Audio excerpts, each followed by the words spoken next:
Good afternoon. It is June 26th. It's a Saturday, and it is turned out to be quite a bright afternoon after a grey start. I, of course, have got a nice hot cup of tea. And I've also got some parcels to unbox. Now, I've opened up that one. I've pulled out something from this one. There's one more thing to go. So the next one I am going to do, and this is the one I was planning to do last, is this one. It's from Macmillan. I'm not quite sure what it is, but I know it's from Osprey books because that's what the packages look like. So let's open this up and find out what it is.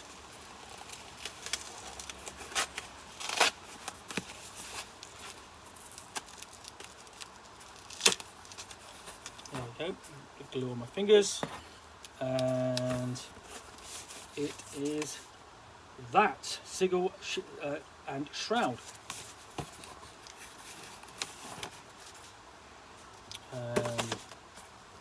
Here we go.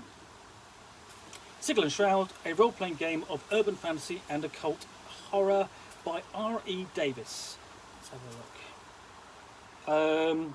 Ghosts, vampires, the monster in your closet, the bogeyman under your bed, the cryptoid you read about online. They're all real. They lurk in our shadows, they linger in our reflections. Good people make pacts with demons they find online. Creatures from beyond time prowl the city streets. Forgotten rituals are reborn as vital memes. The rich and powerful consort with the ancient beings beyond boardroom doors. Entities beyond our comprehension exploit our desires, gorge themselves on our fears, and manifest as our nightmares. Sigil and Shadow is a role-playing game of modern horror, occultism and fantasy. It is a world where myth, magic and urban legend collide with our modern post-truth zeitgeist. Players take on the roles of investigators, mystics, cultists, hunters and monsters, fighting back against the tides of strange and supernatural forces that press against our fragile facade of reality. Do you take a stand against the encroaching shadows, or do you seek their power for yourself? So, Osprey Books is, and the gaming division has been making inroads into the role-playing hobby with a number of different titles, such as Jackals, Bronze Age Role-Playing, and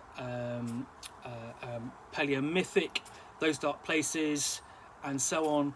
And they're all nice little compact role-playing games with a lot of content in these books, and they're really flavoursome and well written, well presented. You can spot the style of a Osprey book because you use essentially same kind of font, same use kind of set up for their tables are all very familiar, and you have. I mean, each one is slightly different, but again, there's a certain style that runs across the whole line, and each one is a little hardback like that. Fairly dense text, but they always pack a lot of information in them, and they're always interesting to read. I am currently waiting for a friend to run a Jackals campaign. That should be good fun. And the other role-playing games I've looked at from there have always all been enjoyable titles.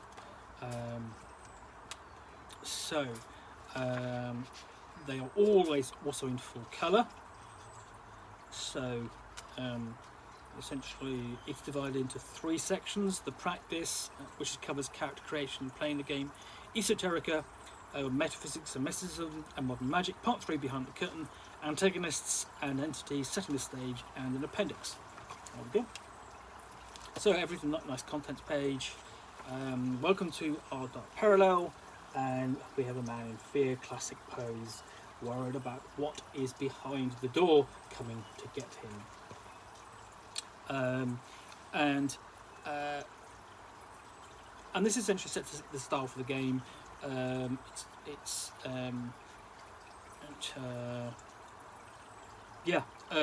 Full colour artwork, like that throughout. it's a basically we're just looking for basically it's themes of urban fantasy and occult horror, and it does deal with a mature subject matter, so it carries a warning, and mechanics.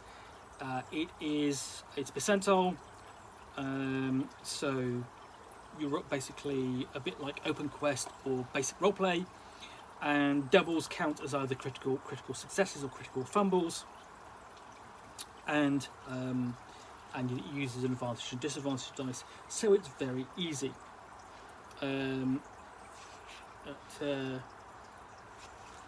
then essentially,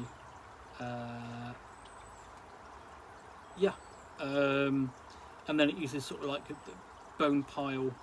It basically as a luck points, basically almost like throwing the bones. So we get into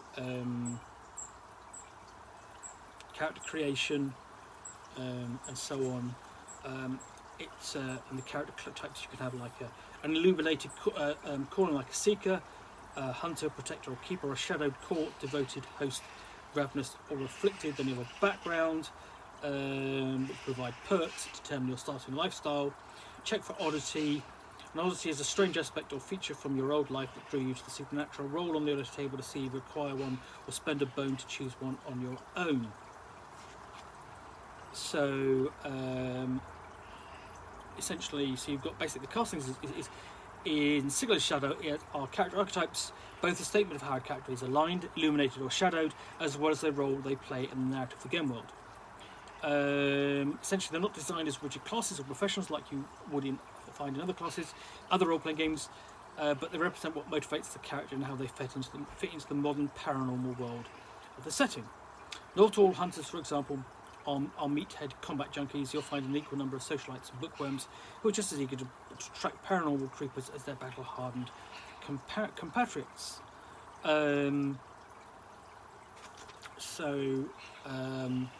Essentially, we have a description of what they are. We have the seeker and the hunter, and a couple of illustrations. So the seeker is looking through documents, a map there. The hunter is obviously hunting that thing, whatever it is.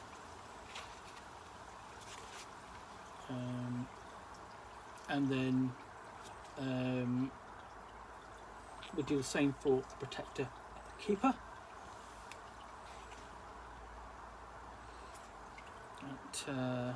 And then it's doing the same for the other shadowed on the other side, like the afflicted, the devoted, the host.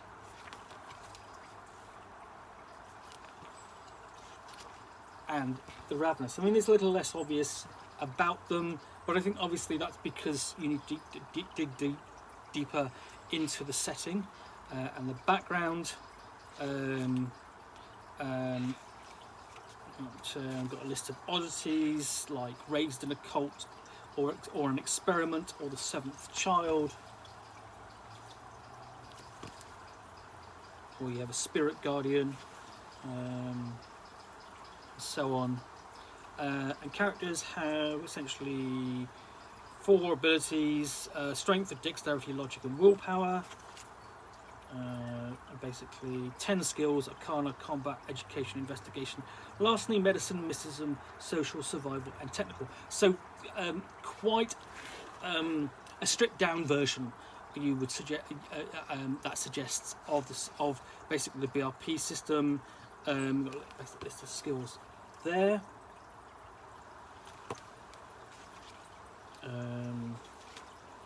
And then essentially they have a few perks as well.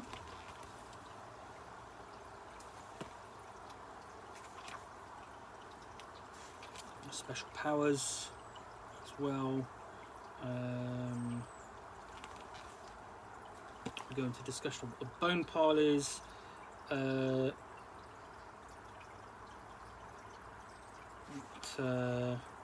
And what you might have as your lifestyle and equipment. Does have a list of weapons and equipment, but again, It's not particularly detailed as such because it doesn't need to be. A pistol is a pistol, a revolver is a revolver, and so on.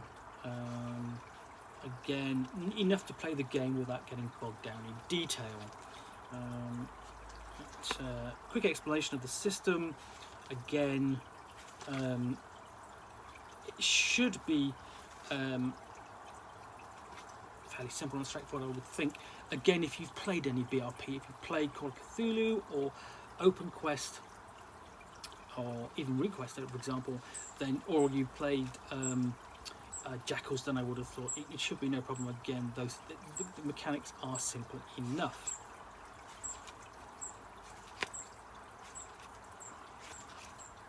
So it covers everything combat up to through vehicle chases and races in an esoterica. Then we get on to metaphysics and mysticism, where it explains what is going on. So you get a crash course in cosmology and explains the true nature of the world, which some of the characters will be more aware of than others. And then we go on to the practices of mysticism, gifts, things like sixth sense, befuddle, danger sense, enhance, heal, and so on. Spells and the things that can be cast, just a few of them. And then we delve into the shadow, guide to creating character, shadow character, and embracing the change and becoming a ravenous, becoming a devoted, and so on. So it's possible to cross over to the other side. And then because of that, essentially one of the shadows will manifest certain abilities, basically both as long as it appears, as well as a burden. So there could be regeneration, terrifying, mimicry, inhuman ability, and so on, wall crawling. But a burden could be exhausting or haunted, or having a dreadful feature. But I mean, you go into further details and expand upon those as it explores here. So expanding on the details. And again, this is really just through, literally, I've not seen this before, so I don't know the full details of it, but I'm just picking up bits that look interesting. And I will go into more detail in the near future, in a full review. So go on to modern magic, occultist life in the post-truth world. Magic always has been, belief is a tool, but you have to put in the work, and it's not breaking the rules, it's utilising them, and the physics and metaphysics, and the high stakes of sorcery.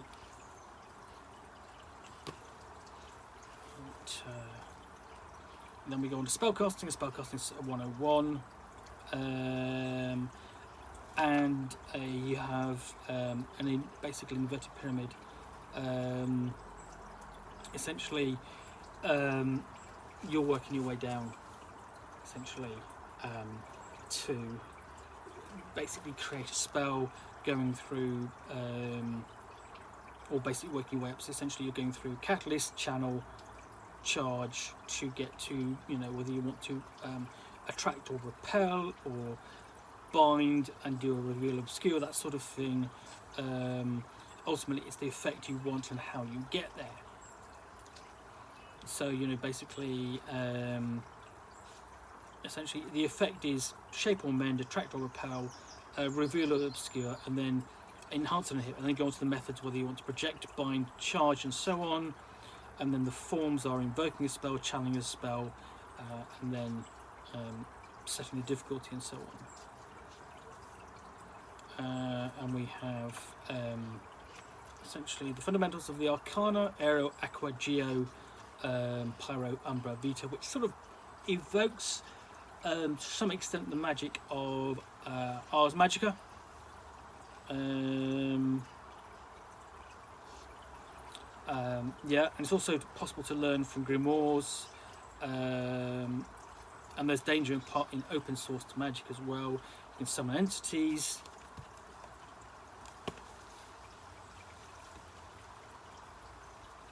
Using relics, artifacts, and other curios, and so on. And then we've got the Arcane Arbitration cheat sheet, which I presume is basically, here's how you do it on the fly, and is useful, but certainly for the GM when she is running the game. You've got a list of sample spells, like for Aqua, Cleansing Waters, Bottle Bombs, Mirage.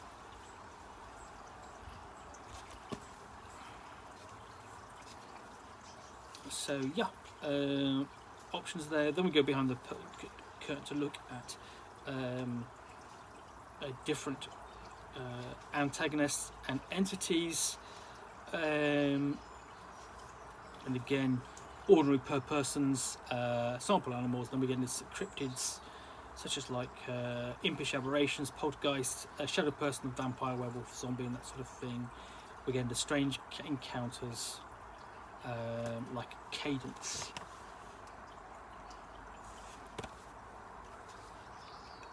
More creepers, the faceless,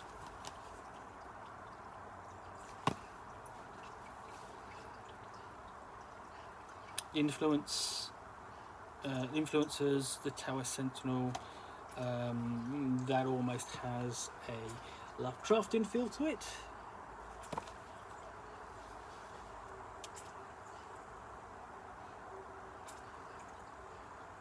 And we get on to advice for the GM, lenses to a dark parallel, themes and styles. The Illuminated, the Shadow, essentially more and more about the background and the campaign setting, with a quick and dirty setting creation. Again, basically taking the GM through a quick series of steps so that they can create a world. And then setting up sort of like the conflict in that setting. So 5 factions feuding, and why. Again, supported with a table, you can basically set up and create your own. And doing the same again for adventure preparation. We've got sample adventure ideas. Okay, so false witness, who, what, why, where, when, why, and so on. Just taking through the steps of how to do it. Again, also useful, and then tips for making it easy to play. And we've got various options on using mechanics, and so on things like ghost characters, and interacting across the curtain, and more. So yeah, that is Sigil and Shadow from Osprey Games. Now that's not out yet, it will be soon. I hope to have a review up by then. So I want to thank Osprey Games for sending me a copy of this. Basically, the unboxing is a bonus, the review is not. I definitely will review it for them, because I've certainly enjoyed all of their books so far. And of course, I'd like to thank you for watching another unboxing in the Nook. If you have enjoyed this, then please do click the like button. If you've got any comments or feedback, do take the time to respond to them. Please add them below. And lastly, of course, if you want to be alerted to yet more unboxings in the Nook, then click that subscribe button. Then basically YouTube will let you know when I've been back in the garden and the Radio Nook with another parcel, another book, and of course a nice hot cup of tea.